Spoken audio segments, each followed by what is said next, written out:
Hi guys, welcome to my channel. If this is your first time of seeing this face, my name is Jiddah IB.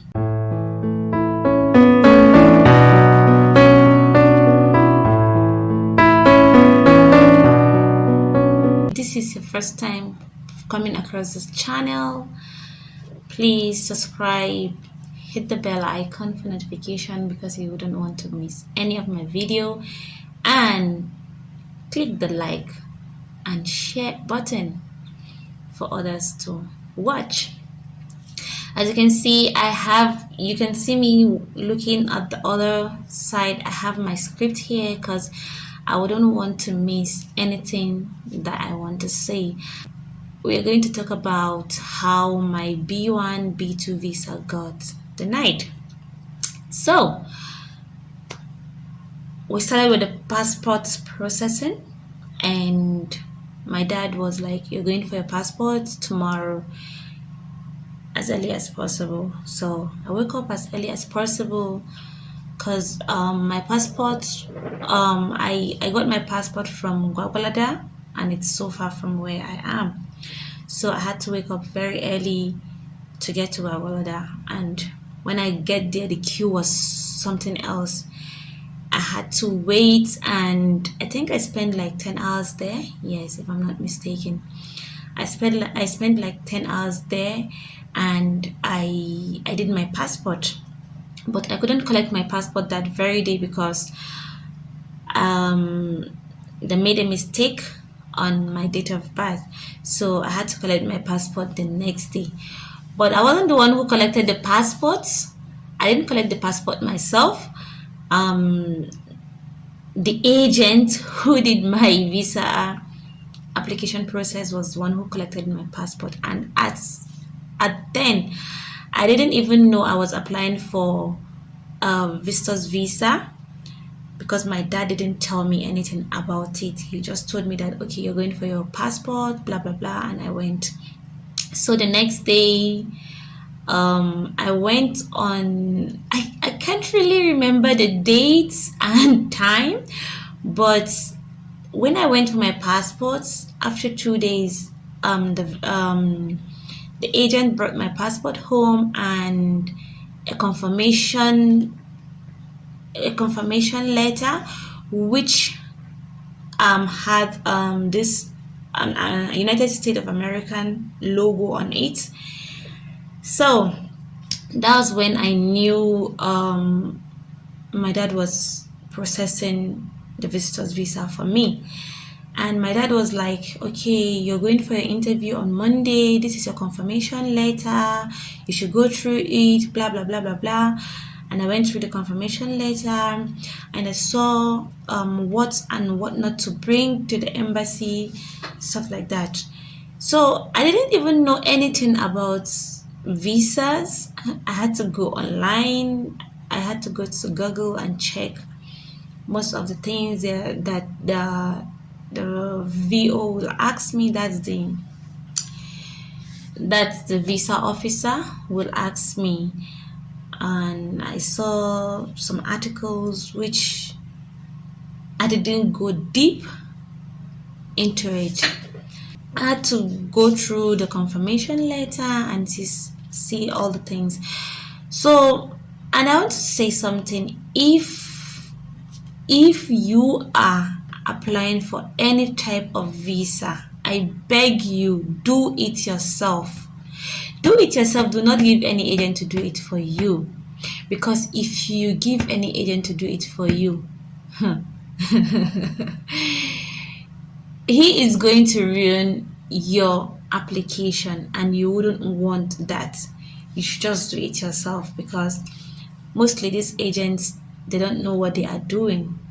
So you're going to spend your money. You're going to spend your money, that you waste your money, you waste your time and energy, everything. So I suggest you do it yourself, because you wouldn't want all these things to happen to you. So after the processing, he brought everything to me and the documents I need to take to the embassy. I went to the embassy the next day. My visa interview was scheduled for 9 a.m. So I went as early as possible because I think I was there around by 8 or 7. I can't really remember the time and dates. So I went there, and when you get to the embassy, when I get to the embassy, I was overwhelmed because I saw a lot of people there, which I got scared. Like, whoa, all these people, like they're traveling to the United States, and all these people are going to get the visa. I was like, okay, let's do this. And it's like I was the only Hausa lady there. I was like, oh my god, I got scared. And I when you get there, before the gate, you see all those guys. I took them as scammers because they're going to start asking you, okay, I want to see your confirmation page, your confirmation letter, I want to see your passport, I want to see your passport photograph. Please do not give anybody your confirmation letter or your passport or your passport photograph, because they are going to tell you that, okay, this is not right, you have to redo it, blah blah blah. They want to scam you your money. Do not give anybody a dime. I went to the gate, the first gate, which the security men screened me, and after they screened me, I went in. You have to walk a little to the second gate. So I walked to the second gate where I joined the queue. And when it reached my turn, they asked me for my confirmation letter and my passport. So I gave them both my confirmation letter and my passport, which my village people were after me because my confirmation letter did not match with their own confirmation letter. So my village people are after me, like really. So and they told me that, okay, I had to go and reprint my confirmation letter. And I told you that you're not allowed to go in with any of your gadgets.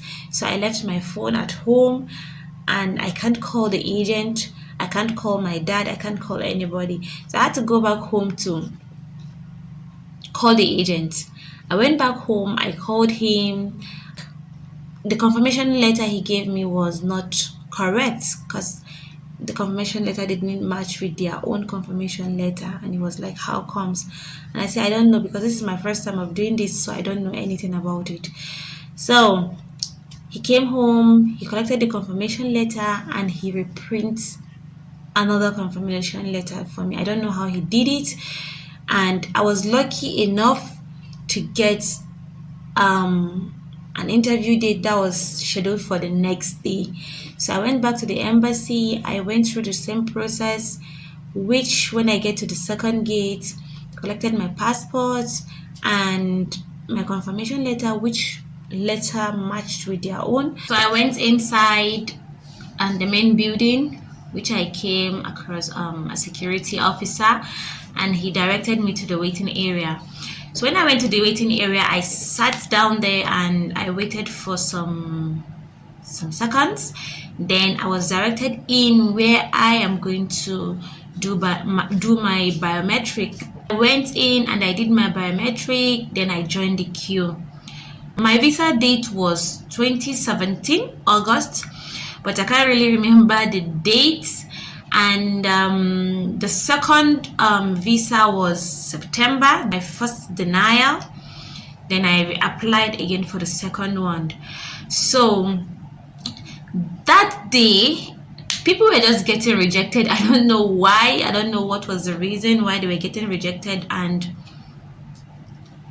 so I joined the queue. If you want me to tell you how my visa went, the questions and answers, please don't forget to put it down below in the comment section, and I will reply you back.